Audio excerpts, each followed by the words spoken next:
Assalamualaikum warahmatullahi wabarakatuh. Perkenalkan, nama saya Umi Septiani dari kelas DM 18D, Fakultas Ekonomi dan Bisnis Universitas Muhammadiyah Makassar.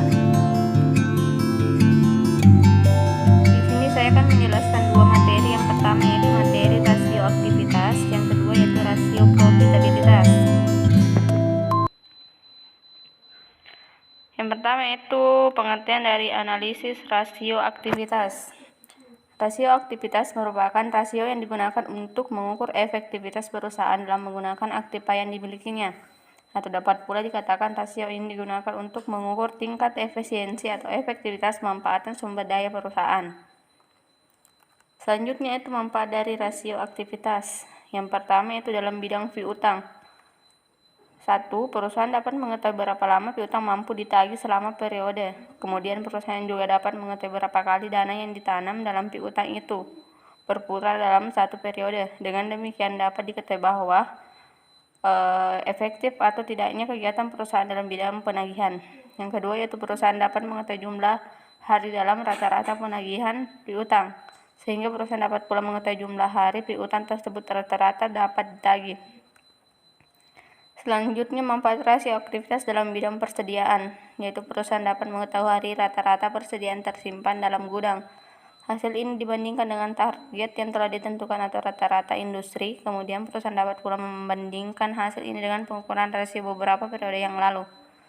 Selanjutnya, manfaat rasio aktivitas dalam bidang modal kerja dan penjualan.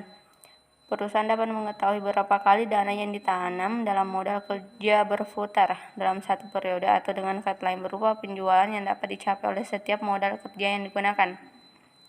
Yang terakhir yaitu manfaat rasio aktivitas dalam bidang aktiva dan penjualan. Yang pertama itu perusahaan dapat mengetahui berapa kali dana yang ditanamkan dalam aktiva tetap berputar dalam satu periode. Yang kedua yaitu perusahaan dapat mengetahui penggunaan semua aktivitas perusahaan dibandingkan dengan penjualan dalam satu periode tersebut.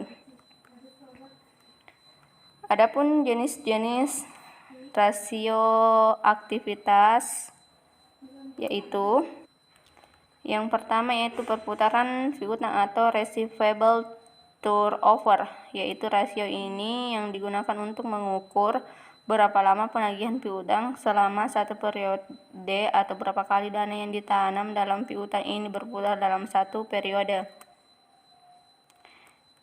Yang kedua yaitu perputaran persediaan atau inventory turnover. Perputaran persediaan merupakan rasio yang digunakan untuk mengukur berapa kali dana yang ditanam dalam persediaan ini berputar dalam satu periode. Rasio ini dikenal dengan nama rasio perputaran persediaan. Rasio ini juga dapat menunjukkan berapa kali jumlah barang persediaan diganti dalam satu tahun.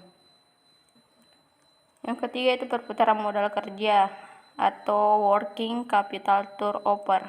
Rasio ini merupakan salah satu rasio yang mengukur atau menilai keefektifan modal kerja perusahaan selama periode tertentu, artinya seberapa banyak modal kerja berputar selama satu periode. Rasio yang keempat yaitu fixed asset turnover, yang merupakan rasio yang digunakan untuk mengukur berapa kali dana yang ditanamkan dalam aktiva tetap berputar dalam satu periode. Rasio yang kelima yaitu total asset turnover, yang merupakan rasio yang digunakan untuk mengukur perputaran semua aktiva yang dimiliki perusahaan dan mengukur berapa jumlah penjualan yang diperoleh dalam tiap rupiah aktiva. Selanjutnya, saya akan menjelaskan tentang analisis rasio profitabilitas. Yang pertama saya akan menjelaskan tentang pengertian rasio profitabilitas. Menurut Fahmi tahun 2012 menerangkan bahwa rasio profitabilitas ialah rasio yang mengukur efektivitas manajemen secara keseluruhan, yang ditunjukkan oleh besar kecilnya tingkat keuntungan yang diperoleh dalam hubungannya dengan penjual maupun investasi. Selanjutnya saya akan menjelaskan tentang manfaat rasio profitabilitas, yaitu yang pertama, mengetahui besarnya tingkat laba yang diperoleh perusahaan dalam satu periode. Yang kedua, mengetahui posisi laba perusahaan tahun sebelumnya dengan tahun sekarang. Yang ketiga yaitu mengetahui perkembangan laba dari waktu ke waktu. Adapun jenis rasio profitabilitas, yang pertama itu rasio margin laba bruto atau gross profit margin. Rasio ini mengukur persentase sisa penjualan setelah perusahaan membayar harga pokok penjualan serta menggambar indikasi efisiensi operasi perusahaan dan penempatan harga jual.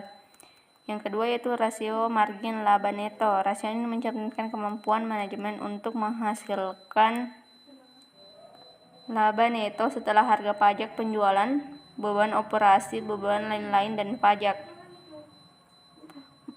Rasio margin laba neto merupakan perbandingan antara laba neto sesudah pajak dengan penjualan. Yang terakhir yaitu hasil pengembalian investasi atau return on investasi atau ROI, yaitu hasil pengembalian investasi menunjukkan produktivitas dari seluruh data perusahaan baik modal pinjaman maupun modal sendiri. Semakin besar tinggi rasio ini, semakin baik, demikian pula sebaliknya. Itulah yang sempat saya sampaikan, kurang lebihnya mohon dimaafkan. Wassalamualaikum warahmatullahi wabarakatuh.